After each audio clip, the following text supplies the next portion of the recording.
오늘 설교 제목은 보복하고 싶을 때.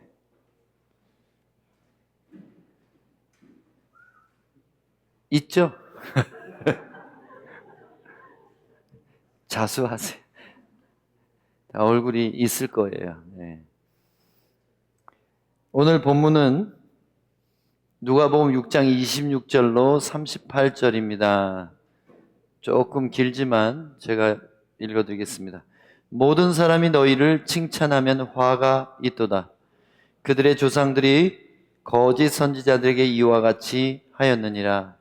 그러나 너희 듣는 자에게 내가 이르노니 너희 원수를 사랑하며 너희를 미워하는 자를 선대하며 너희를 저주하는 자를 위하여 축복하며 너희를 모욕하는 자를 위하여 기도하라. 너희 입뺨을 치는 자에게 저 뺨도 돌려대며 내 겉옷을 빼앗는 자에게 속옷도 거절하지 말라.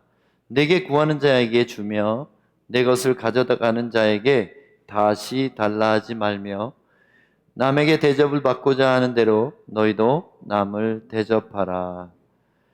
너희가 만일 너희를 사랑하는 자만을 사랑하면 칭찬받을 것이 무엇이냐? 죄인들도 사랑하는 자는 사랑하느니라.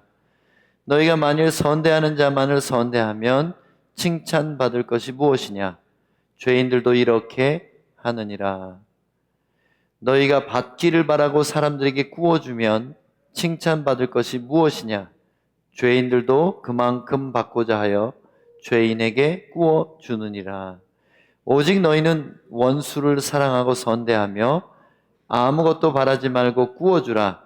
그리하면 너희 상이 클 것이요 또 지극히 높으신 이의 아들이 되리니 그는 은혜를 모르는 자와 악한 자에게도 인자하시니라. 너희 아버지의 자비로우심과 같이 너희도 자비로운 자가 되라. 비판하지 말라. 그리하면 너희가 비판을 받지 않을 것이요 정죄하지 말라. 그리하면 너희가 정죄를 받지 않을 것이요 용서하라. 그리하면 너희가 용서를 받을 것이요 주라. 그리하면 너희에게 줄 것이니 곧 후히 되어 누르고 흔들어 넘치도록 하여 너희에게 안겨주리라. 너희가 헤아리는 그 헤아림으로 너희도 헤아림을 도로 받을 것이니라. 아멘. 기도하겠습니다. 주님, 우리는 말씀을 읽을 때 선입견이 있습니다.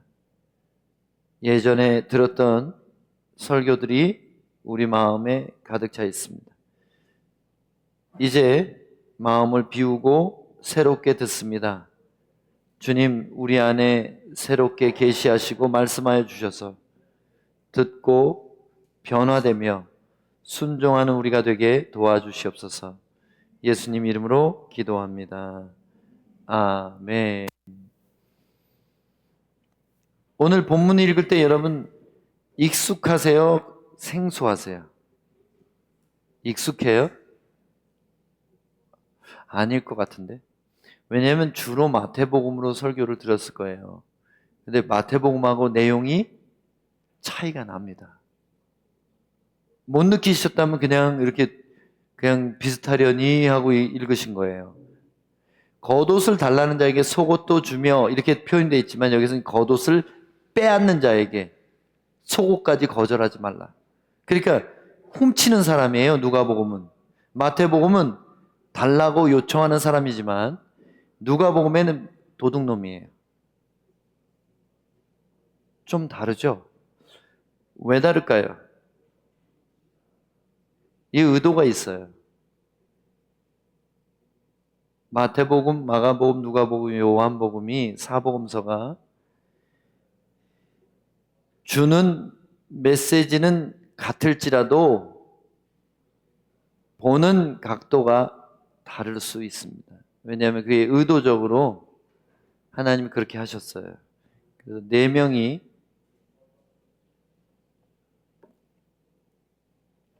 이 성경책을 한 사람이 보는데 여러분은 여기만 보이잖아요.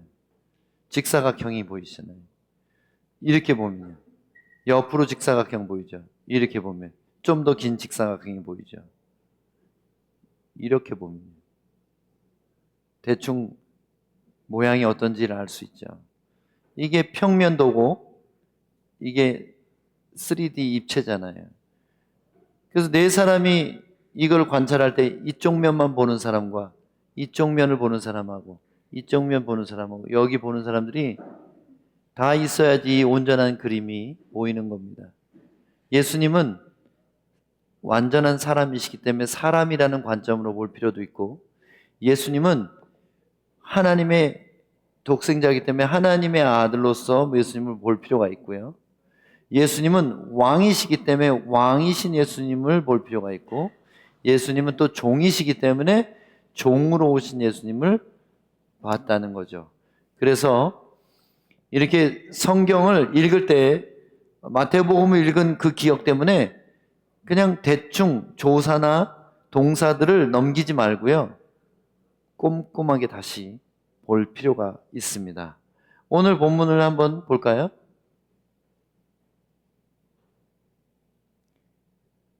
모든 사람이 너희를 칭찬하면 화가 있도다. 그들의 조상들이 거짓 선지자들에게 이와 같이 하였느니라. 여러분은 어떠세요? 모든 사람에게 사랑받고 싶죠? 모든 인간이 그래요. 나를 싫어하는 사람이 없었으면 좋겠죠. 그냥 싫어할 뿐 아니라 나를 욕하고 다니고 나에 대해서 거짓 소문까지도 퍼뜨리는 그런 사람이 있으면 좋겠어요? 싫죠. 그래서 다 나를 좋다고 그러고 다 나를 인정해주고 칭찬해주고 예쁘다 그러고 착하다 그러고 재능이 많다고 칭찬해주고 또 믿을만하다고 얘기해주고 다 그런 걸 원하잖아요. 근데 너무 충격적이게도 그런 사람이 되면 재앙이 있다는 거예요. 그런 사람이 되면 저주다는 거예요.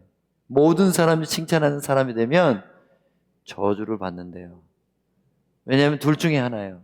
내가 철저히 외식하고 거짓으로 살아왔던가, 모든 사람에게 잘 보이려고 포장을 잘했던가, 아니면 내가 선한 면도 있지만 악한 면도 있고 의로운 점도 있지만 불의한 점이 같이 있어서 불의한 자들도 날 좋아하고 의로운 자들도 나를 좋아하는 이런 이중인격이 있던가, 그런 거예요.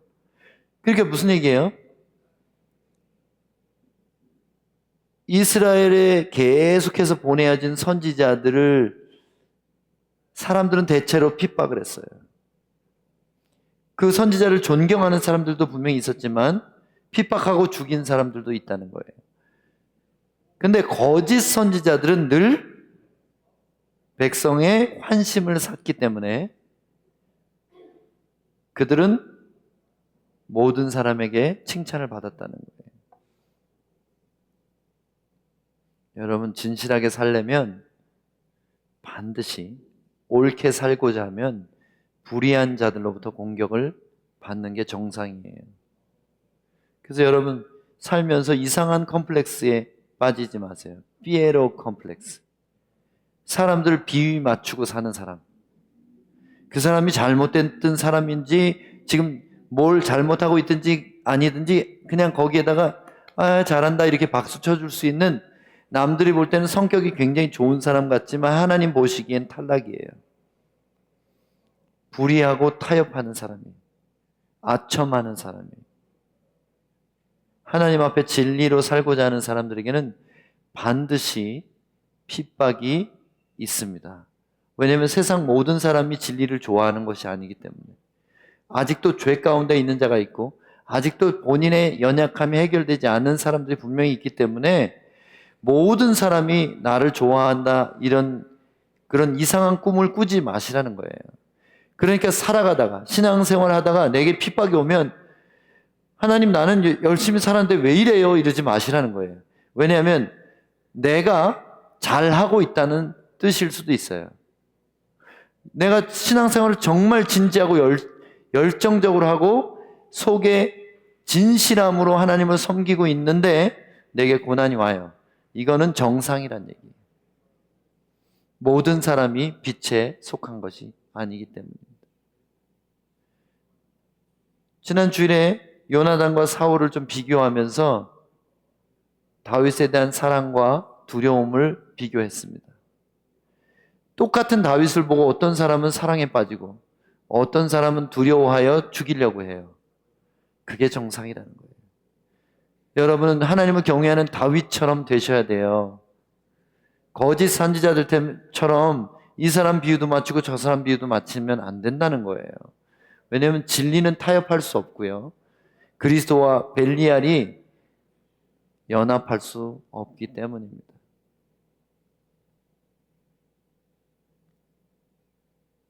(27절에) 보니까 너희 듣는 자에게 내가 이르노니 너희 원수를 사랑하며 너희를 미워하는 자를 선대하며. 자, 내가 미움받는 건 미움받는 거예요. 근데 어떻게 하래요? 자, 나를 미워하지 않게 작업하지 말라는 거예요. 적당히 타협해서 그 사람을 맞추지 말라는 거예요. 진리에 관해서. 나는 진리 안에 살아갈 때 그 사람이 갑자기 나를 미워하면 어떻게 돼요? 오늘 보복에 대한 얘기를 하고 있어요. 보복하지 말고 그 사람이 나를 원수로 여길지라도 사랑하라는 거예요. 그리고 누군가로부터 미움을 받을 때 그때가 한 가지 좋은 기회인데 뭐냐면 선으로 악을 이길 기회예요. 나를 공연히 미워하는 사람이 있으면 잘 견디고 있다가 그 사람이 어려움에 빠지걸랑 1번으로 도와주는 사람이 되셔야 돼요. 이게 오늘 말씀의 핵심입니다. 어떻게 원수를 사랑합니까? 사랑이 만약 좋아하는 감정이라면 이 말씀은 아무도 순종할 수 없어요. 나를 미워하는 사람을 좋아하기가 가능해요? 대개 이거는 불가능한 일입니다. 그래서 사랑은 좋아하는 게 아니에요. 사랑이라는 것은 내가 좋아하고 싫어하고 감정이 아니라 예수께서 우리에게 보여주신 사랑. 나는 이거 십자가 지기 원치 않습니다. 그러나 내 원함이 아닌 아버지의 뜻대로 하겠습니다 하잖아요. 결국 이거예요. 나는 저 사람 좋아할 수 없는 사람이에요. 지금 나를 너무 미워하고 나에 대해서 험담하고 있어요. 근데 그 사람을 사랑하라고 하셨잖아요. 그럼 우리에게 불가능한 일을 하라고 하셨어요? 아니에요. 사랑한다는 말은 첫 번째로 감정의 영역이 아니라 어쩌면 의지의 영역이라는 거예요. 감정적으로는 사랑할 수 없어요. 근데 의지를 가지고 그것이 하나님의 뜻이기 때문에 복종하는 거예요. 누군가 내가 그 사람이 좋지는 않아도 그 사람 도와줄 수 있어요, 없어요? 있어요. 감정을 좀 누르고 이 사람의 지금 상황에 대해서 도와주는 거는 가능하다는 거예요. 그래서 선하게 대하라 이런 뜻이죠. 그리고 28절에 보니까 너희를 저주하는 자를 위하여 축복하며. 그러니까 저주를 받을 때 나를 갖다가 어쩌고 저쩌고 나쁜 말로 저주할 때 똑같은 말로 저주하면 안 된다는 거죠. 오히려 그 사람을 축복하고, 다음 진짜 더 어려운 얘기는 나를 모욕한 사람들을 위해서 중보기도를 하래요. 나를 모욕한 사람을 위해서 중보기도 할 수 있겠어요? 감정으로는 못해요. 근데 어때요? 감정이 왕이 아니잖아요, 우리가. 그러면 어떻게 해요? 우리에게 주신 의지가 영적인 거예요. 의지로 주님, 나는 솔직히 말하면 보복하고 싶어요. 하지만 저는 주님께 순복합니다. 그 사람이 잘 되게 해주세요. 회개하게 해주시고 건강하게 해주시고 그 사람이 장사도 잘 되게 해주시고, 그래서 어느 날 그 사람과 화해하는 날을 허락해 주시옵소서. 이렇게 기도하라는 거예요. 점점 더 심해집니다. 이쪽 뺨을 치는 자에게 막 맞고 나서 두 대를 때려줄 마음이 우리에겐 있잖아요. 근데 그게 아니라 다른 쪽 뺨을 돌려대라는 거예요. 이게 가능해요?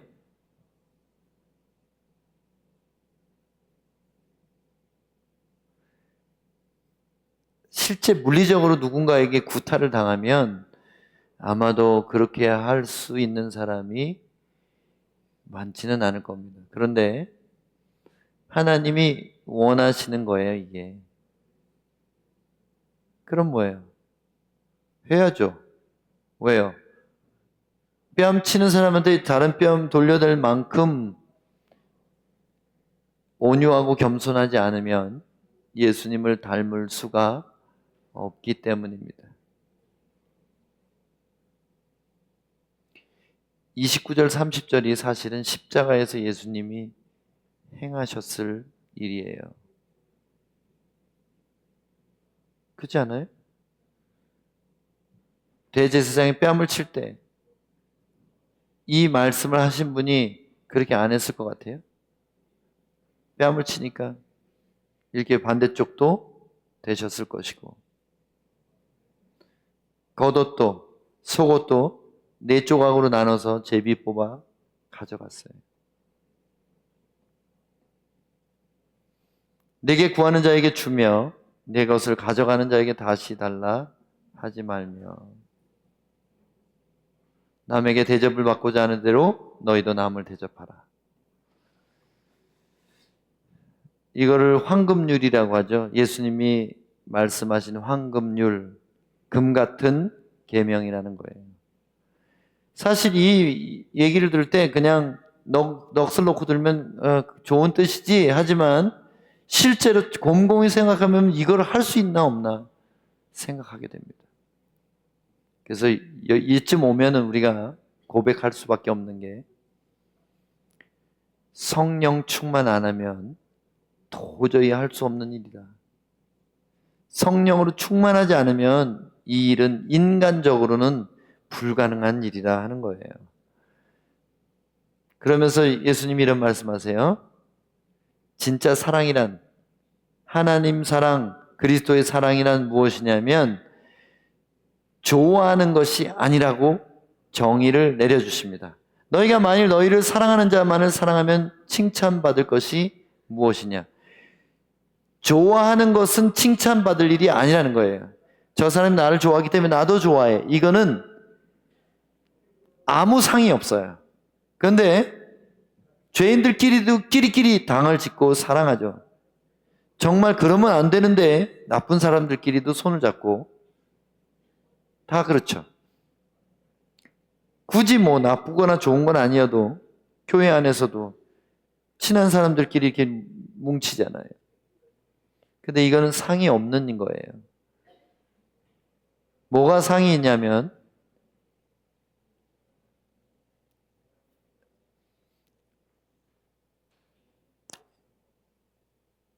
나한테 아무것도 주지 않는 사람, 줄 수 없는 사람에게 주는 거.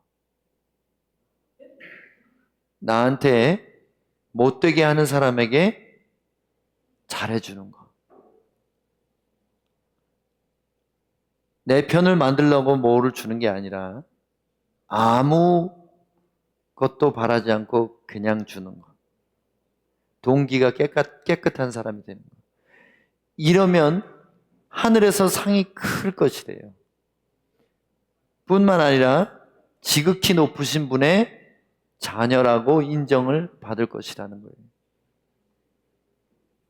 그리고 그 뒤에 뭐라고 써있냐면 하나님은 은혜를 모르는 자와 악한 자에게도 인자하시니라. 그분의 헤세드를 베푸시는 분이에요. 세상 사람들이 악인이어도 그가 죽는 것을 기뻐하시지 않는다고 에스겔서에 써 있어요. 지금 악을 행하고 있는 자도 하나님은 불쌍히 여기셔서 비를 내려주시고 먹을 것을 주시고 그가 살아있도록 도와주십니다. 은혜를 모르는 자에게는 비를 안 내려주시고 은혜를 감사하는 자에게만 내려주시고 그렇지 않잖아요. 하나님은 인류를 향한 사랑이 그들의 행위와 상관없이 존재 그 자체로 사랑하신다는 거예요. 자, 그럼 우리가 길거리의 마약 중독자들을 어떻게 사랑할 수 있나요? 감정적으로 거짓말하고 도와주는 사람 거 훔쳐가고 그런 사람들을 사랑하기가 감정적으로 쉽나요? 저한테 와가지고 거짓말하고 돈 타가는 사람들 많아요. 집에 간다고 그래놓고 버스표 환불해가지고 그 마약하고 그런 사람들도 있어요. 옛날에. 근데 그 사람들 보면 확 패고 싶죠. 마음속에서는 뭐 이런 놈이 다 있어 이런 생각이 들죠. 그러나 저는 그렇게 안 했어요. 왜요?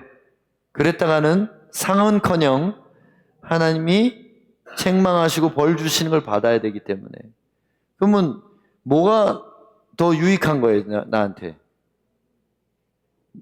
거짓말했다고 막 화딱지 나가지고 막 그에게 폭언을 하면서 꺼져 이렇게 하면은 그게 하나님의 사람이겠어요? 하나님이 명령하신 대로 하는 거예요. 근데 놀랍게도요, 순종의 비밀이 있어요. 순종은 하기 싫을 때 순종하잖아요. 그럼 감정이 쫓아와요. 처음에 꼴도 보기 싫은 사람한테 또 속아줄잖아요. 그럼 그 사람이 불쌍한 마음이 밑바닥부터 쑥 올라오는 걸 느꼈어요. 그러니까 뭐냐면 우리의 순종하는 행동이 우리의 감정을 변화시키는 것을 경험해야 돼요. 사람들은 감정이 허락을 안 하니까 행동을 못 해요. 대개 하나님을 왕으로 섬기지 않고 자기 감정을 왕으로 섬기는 사람들의 특징이에요. 이 사람은 아직도 영적으로 미숙한 자요, 유치한 단계, 영적 어린아이라는 거예요. 영적으로 성숙한 자가 누구냐면 마땅히 할 일을 하는 사람이에요. 인간도 그냥 사람도 육체적으로 성숙한 어른이 되면 있잖아요. 하고 싶은 일보다 해야 될 일을 하잖아요. 근데 어린아이 때는 그렇게 못 하잖아요. 어른이 돼서도 해야 될 일을 안 하고 하고 싶은 대로 하는 사람들을 뭐라 그래요? 망나니래, 망나니. 해야 되는 일을 안 하고 하고 싶은 일만 하는 사람들. 그죠? 근데 영적으로도 성숙한 사람이 뭐냐면 하고 싶은 일을 하는 사람이 아니라 옳은 일을 하는 사람이에요. 옳은 일은 즐겁지 않아요. 옳은 일을 할 때 즐겁지 않습니다. 근데 옳은 일을 일단 하면 어떻게 돼요? 즐겁기 시작해요. 처음에는 용서가 안 되는 사람은 용서를 과감하게 하고 그 사람이 진짜 어려움 당한 거를 남몰래 한번 도와봤어요. 그러면 속에 서 있잖아요. 잘했다 이런 소리가 나오면서 기뻐져요. 그리고 그 사람이 미웠던 감정이 불쌍한 마음으로 바뀌더라는 거예요. 그래서 제발 여러분 감정이 허락할 때 뭘 하려고 하지 마시고 무조건 그게 옳으면 하고 감정이 어떻게 변하는지 두고 보세요. 지켜보시라는 거예요. 이게 하나님의 백성이 해야 될 일이고 가져야 될 태도입니다.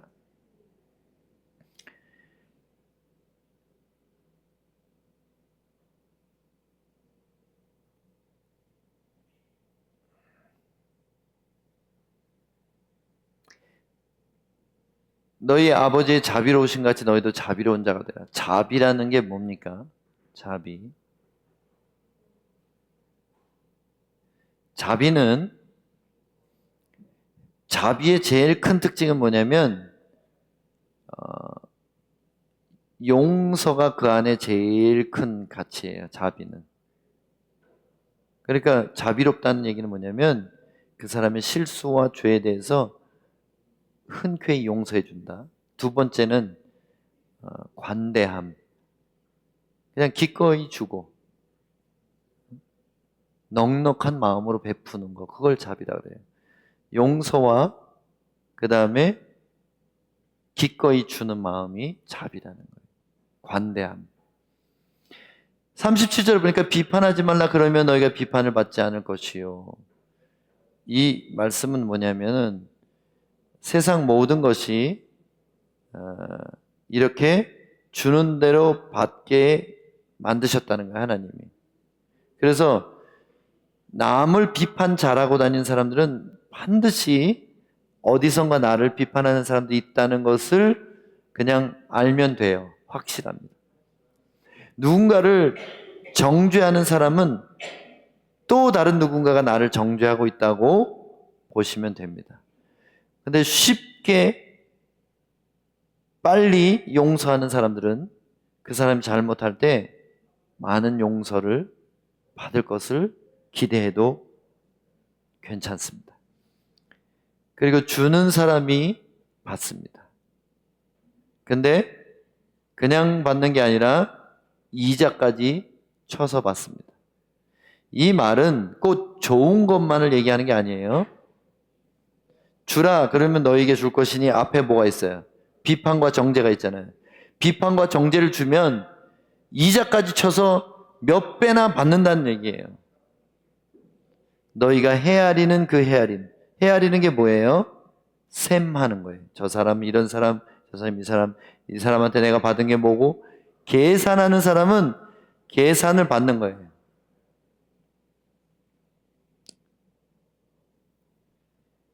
축복은 어떻습니까? 축복도. 축복하면 어떻게 돼요? 축복을 후히 되어 누르고 흔들어 넘치도록 안겨주십니다. 그래서 가만히 생각해 보세요. 여러분이 그라콜란자 가서 일주일에 한 번 그라콜란자 봉사 가서 데우스치 아벤소이를 100명한테 했다고 쳐보세요.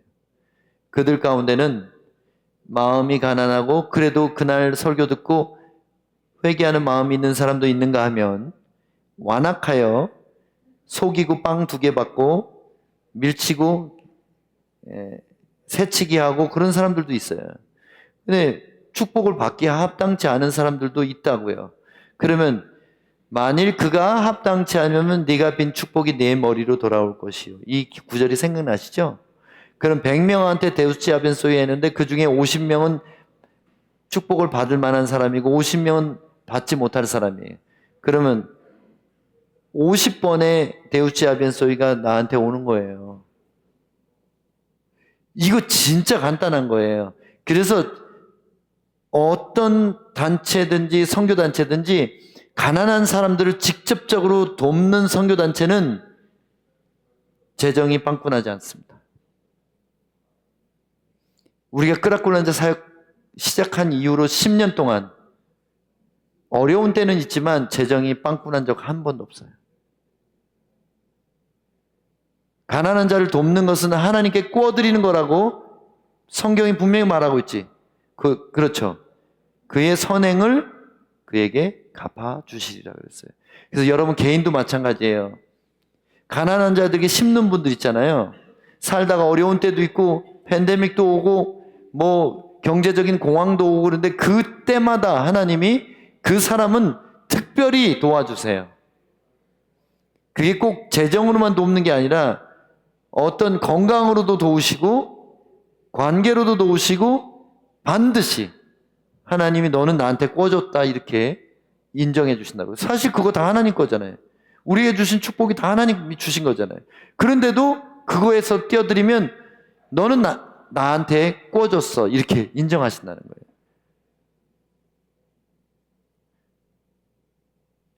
갑자기 빌 게이츠가 뭐가 없어가지고 내가 도와줬다고 생각해 보세요. 그러면 어떻게 갚을 것 같아요? 그 사람이 갑자기 어려워져가지고 내가 뭘 도와줬다고 생각해요. 근데 우리 하나님은 어떻겠습니까? 자, 나를 힘들게 하는 사람에게 자비를 베풀고 비판하지 말고 마음으로부터 용서하라. 이게 오늘 메시지의 좀 핵심 내용이에요. 다시요. 나를 힘들게 하는 사람에게 자비를 베풀고, 자비가 뭐죠? 첫 번째가 용서하고 두 번째 관대한 거예요. 그래서 도와줘야 돼요, 반드시. 그를 남에게 나쁘게 말하지 말고 마음으로부터 용서한다고 결단하는 거예요. 왜 용서한다고 우리는 결단해야 되냐면 감정이 우리를 계속 자꾸 미움으로 데리고 가요. 그래서 형제가 나한테 잘못하면 몇 번까지 용서하리까 그랬잖아요. 그때 그 잘못이라는 단어가 단수예요. 형제가 한 번 잘못했는데 우리는 140번을 용서해야 되는 거예요. 형제가 한 번 잘못하면 우리 감정은 자꾸 뒤끝이 있어요. 근데 뭐예요? 그 얘기가 뭐냐면 그만큼 계속해서 70번씩 7번이라도 결정하라는 거예요. 용서를. 내가 미워질 때마다 또 용서한다고 말하는 거예요. 그렇게 기도하는 거예요. 자, 그러면 자비와 용서의 구체적인 방법을 조금 살펴보고 마치겠습니다. 자비와 용서의 구체적인 방법 첫 번째. 나를 원수로 여기는 사람이 어려워지면 힘을 다해 도와주라. 이게 원칙이에요. 자, 기억하세요. 오늘 나를 힘들게 하고 뒷얘기를 하고 원수로 여기는 사람이 어려워지면 이게 기회라는 거예요. 하나님이 주신 찬스예요. 힘을 다해 도와주세요. 그냥 거칠에만 하지 말고. 이게 선으로 악을 이기는 방법입니다. 잠언 25장 21절에서 22절 말씀입니다. 내 원수가 배고파하거든 음식을 먹이고 목말라 하거든 물을 마시게 하라. 그리하는 것은 핀 숯을 그의 머리에 놓는 것과 일반이요 여호와께서 내게 갚아주시리라. 내가 그 사람 도와준 걸요, 나를 힘들게 하는 사람을 도와준 거를 하나님이 갚아주신대요. 그리고 그 사람 머리 위에는 빨갛게 달아오는 숯을 얹어 놓는 것과 같대요. 그러니까 뭐냐면 저 사람한테 하나님이 심판하게 하기 위해서 내가 잘해주라는 얘기가 아니에요.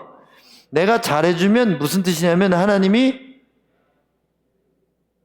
숯불을 딱 머리 위에 대기시켜 놓고 이렇게 네가 힘들게 한 사람이 너를 잘해주는데도 화해 안 할 거야?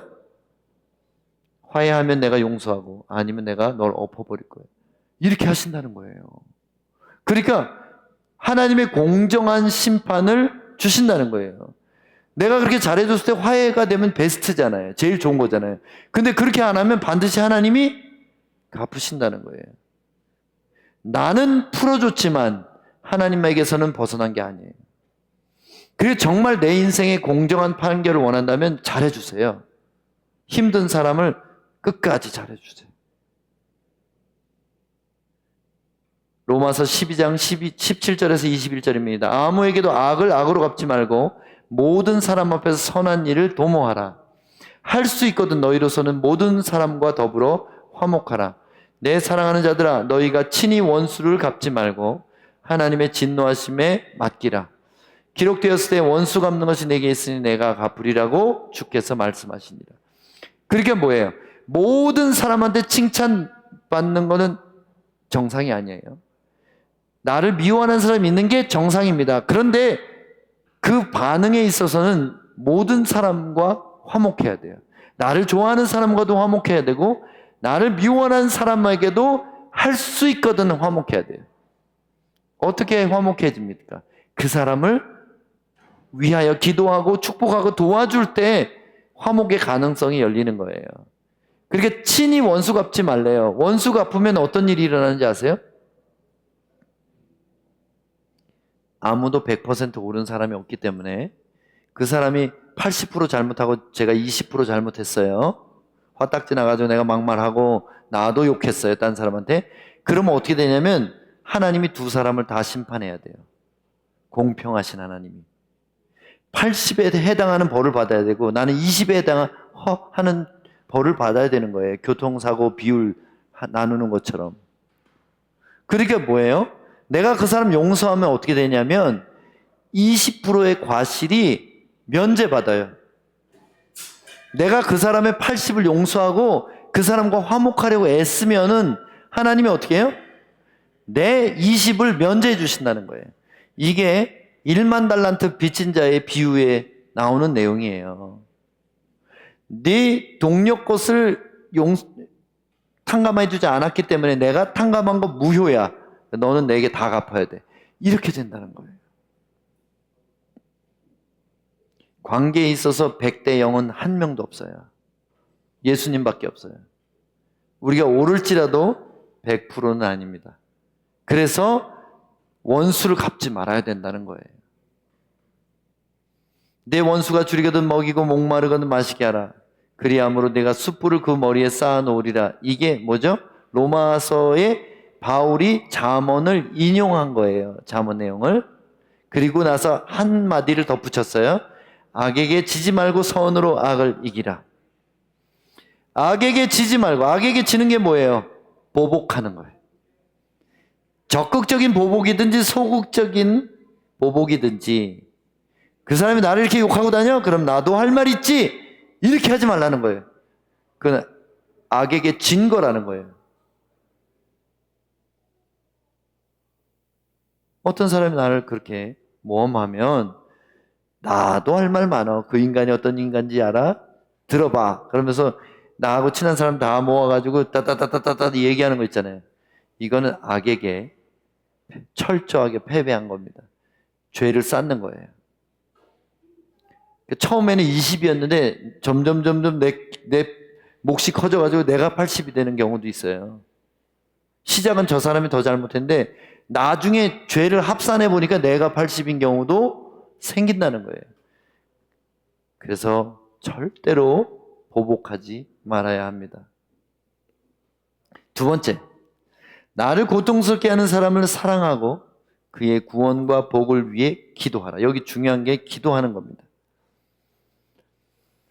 마태복음 5장 44절, 나는 너희에게 이르노니 너희 원수를 사랑하며 너희를 핍박하는 자를 위하여 기도하라. 이걸 누가 이루셨어요? 예수님이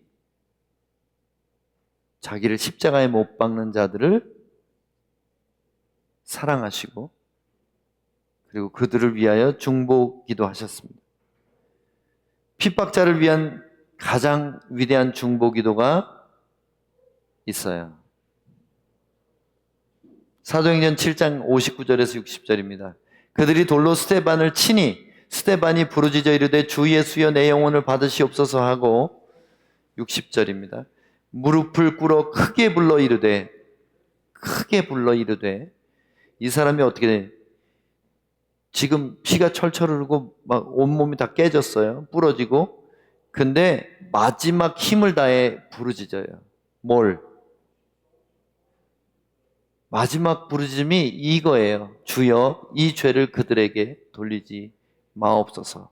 이게 스데반의 마지막 남은 힘을 다한 부르짖음이었어요. 이 말을 하고 자니라. 이게 감정으로 될 것 같아요?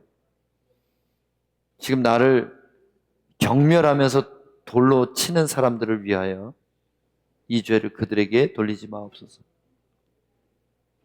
스데반이라는 분이 어떻게 이렇게 할 수 있었을까요? 성령에 충만하여. 성령은 누구의 영이에요? 그리스도의 영이시죠? 꼭 십자가의 예수님 같잖아요.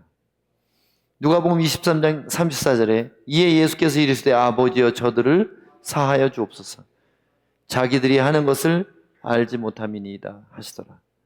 너무 놀랍죠? 예수 그리스도는 숨조차도 쉴 수 없는 호흡곤란이 일어나는 출혈과다에, 제가 출혈과다를 한번 경험해 봤더니 이해가 돼요. 십자가 위에서 자기를 죽이는 자들을 변호까지 하셨다는 거예요. 무슨 정신이 있고 무슨 체력이 있어가지고 이 말을 가쁜 호흡을 몰아쉬어가면서 하셨을까요? 이게 진짜 사랑이라는 거예요. 사랑은 좋아하는 감정이 아니라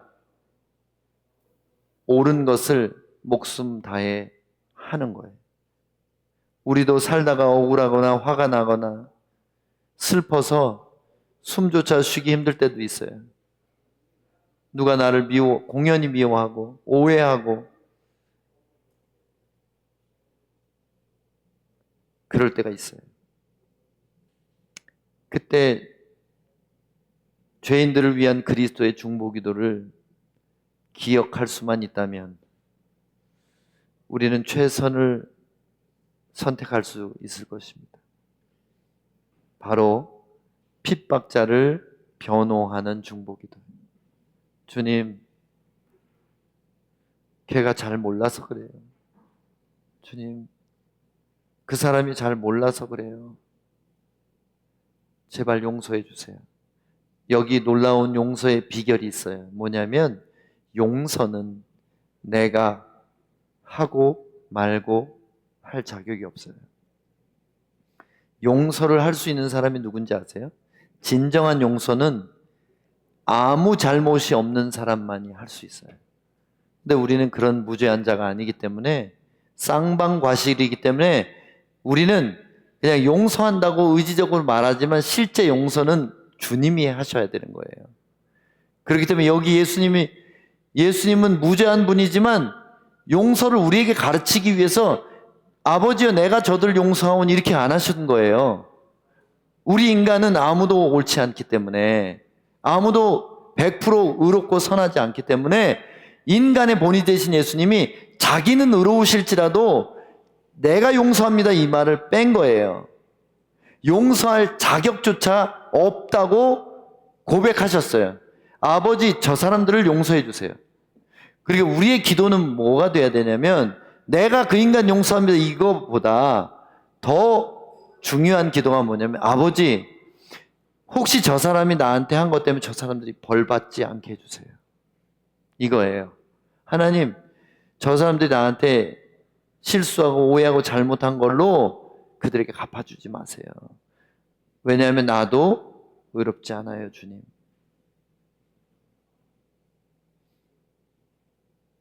어쩌면 예수님처럼 제가 그 사람들이 받아야 될 벌이 있다면 대신해서 받겠습니다. 성령 충만한 사람이면 스데반처럼 그렇게 될 수도 있을 것입니다. 보복은 주님의 절대 권한인 것을 잊지 마세요.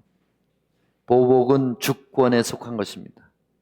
그래서 인간이 누군가를 말로, 행동으로 보복하면 그 사람은 하나님의 심판을 면할 수가 없어요.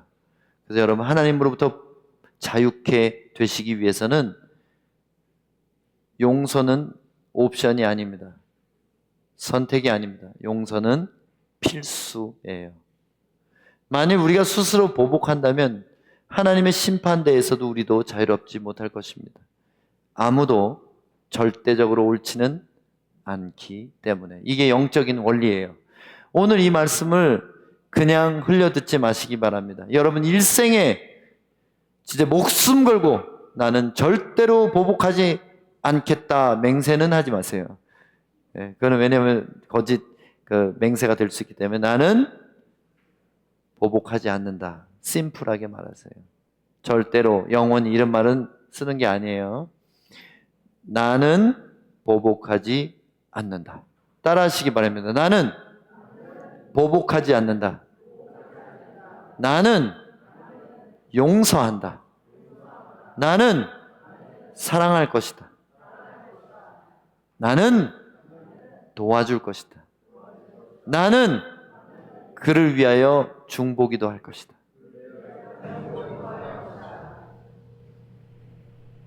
하나님이 보시는 것은 누가 비교적 옳은가가 아니라 누가 사랑하고 용서하며 기꺼이 축복하며 그를 위해 기도하는가입니다. 이것이 하나님의 기준이에요. 의인은 없나니 하나도 없다고 하신 말씀처럼 도토리끼리 키 재고 싸우는 것은 둘 다 혼나는 길입니다. 그래서 누가 용서받는가? 용서하는 사람이 용서받습니다. 누가 축복받는가? 축복하는 사람이 축복받습니다. 누가 사랑을 크게 받겠습니까? 사랑하는 사람입니다. 그 사랑은 좋아하는 게 아니라 자비로운 것이에요. 어려울 때 도와주고 마음으로부터 풀어주는 겁니다. 가장 중요한 것은 이것이 우리 주님의 거절할 수 없는 두려운 명령이며 우리의 영원한 운명을 결정짓기 때문입니다. 이게 우리의 영원한 운명을 결정짓는다고요? 예. 만일 너희가 사람의 과실을 용서치 아니하면 하늘에 계신 너희 천부께서도 너희를 용서치 아니하시리라. 마태복음 5장에 주기도문 가르쳐 주시고 나서 예수님께서 덧붙이신 말씀이에요. 만일 너희가 사람의 과실을 용서하지 않으면 하늘에 계신 너희 하늘 아버지께서도 너희의 과실을 용서치 아니하시리라. 하나님이 우리의 과실 용서치 않으면 어떻게 돼요? 그 뒤에 얘기 안 하겠습니다. 시비 걸까봐. 또 내 이웃을 사랑하고 내 원수를 미워하라 하였다는 것을 너희가 들었으나 나는 너희에게 이르노니 너희 원수를 사랑하며 너희를 박해하는 자들을 위하여 기도하라. 이같이 한즉 하늘에 계신 너희 아버지의 아들이 되리니. 그러면 이같이 안 하면 하나님의 아들이 될 수 없으니, 그 얘기예요. 우리가 용서하는 이유는 결국 우리가 하나님의 아들, 딸이 되기 위한 겁니다. 화평케 하는 자는 복이 있나니 저희가 하나님의 아들이라 일컬음을 받을 것이며.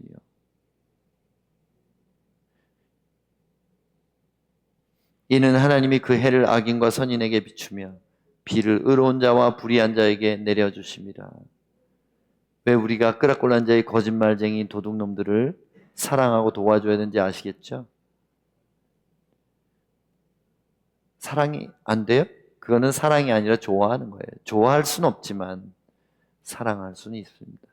사랑하면 기가 막히게 또 좋아져요. 희한하죠? 저는 노숙자들이 보고 싶습니다. 한동안 제가 여러 가지 형편 때문에 못 가면은 보고 싶어요. 그리고 진심으로 웃어주고 가서 안아줄 수 있어요. 왜냐하면 보고 싶었다고 말할 수 있어요. 왜냐하면 실제로 그렇습니다. 이상해요, 저는. 제가 원래 그런 더러운 사람들 안 좋아하거든요. 더러운 거 싫어해요. 진짜 냄새 나는 거 싫어하고, 안 씻는 거 정말 싫어하고, 청소 안 하는 거 되게 싫어하는 사람인데, 근데 그 사람들은 왜 이렇게 사랑하게 될까요? 그냥 그 사람들 도와주기 시작했더니 더러워도 사랑하게, 좋아하게 되더라고요. 이게 바로 제가 하나님의 아들이 되어가기 때문인 것을 알 수 있습니다. 여러분, 오늘 말씀을 마치겠는데, 이 말씀이 그저 인간적으로 좋은 사람이 되라고 주신 그냥 충고같이 들으시면 큰일 납니다. 이거는 최후의 심판권자의 명령이에요. 깜짝 놀라셔야 돼요. 이건 최후의 심판권자의 명령이에요. 만약 그렇게 하지 않으면 나도 심판날에 네 죄를 그대로 묻겠다. 지금까지 여러분 소극적으로 보복해 오셨다면 회개하세요. 나를 욕하고 다니는 사람들을 나도 편 만들어가지고 함께 욕했다면 철저히 회개하세요. 그리고 나는 이제는 날 욕하는 사람을 욕하지 않는다. 다짐하세요. 오늘 밤에 이거 하시면 여러분이 천국 문에 바짝 가까이 다가간 거예요.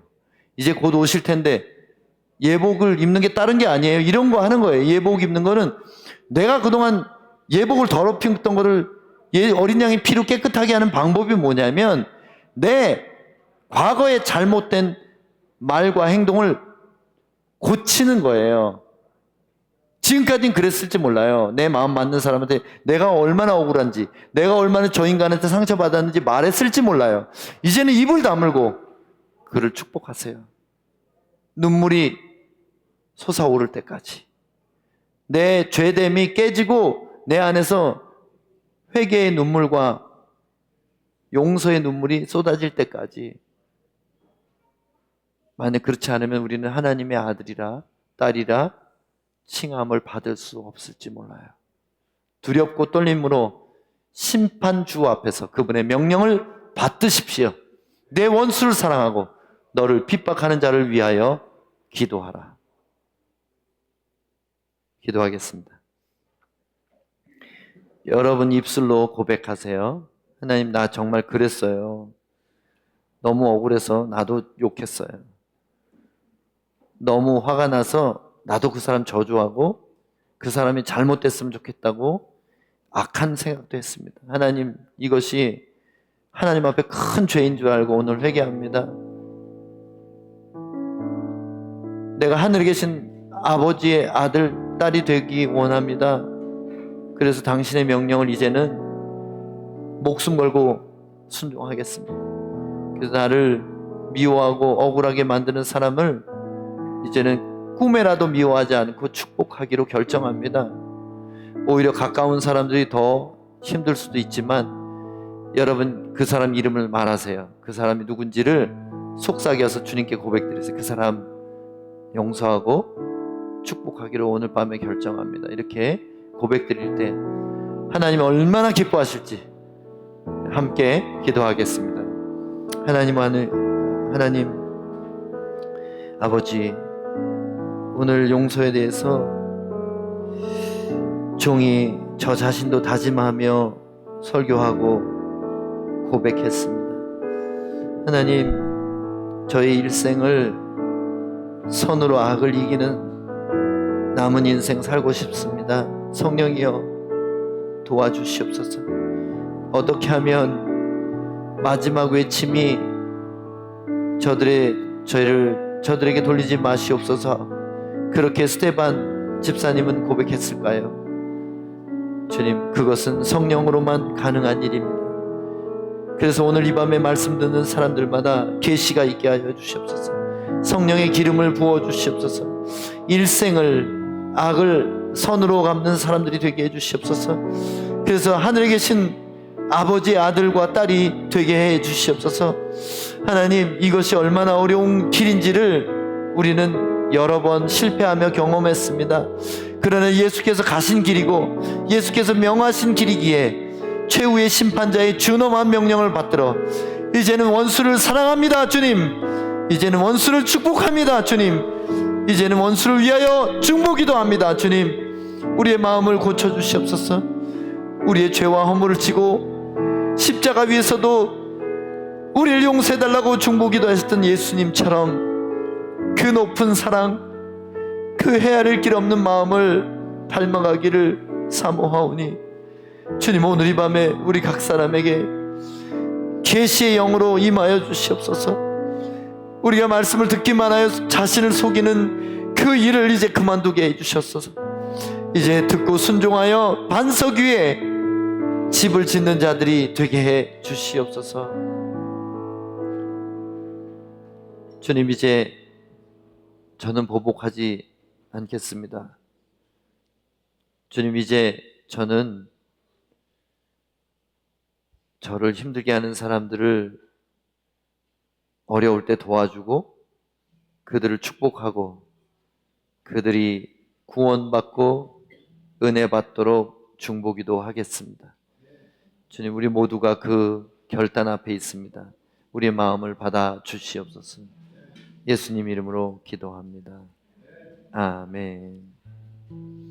계속해서 선교 헌금으로 예배하도록 하겠습니다. 나의 안에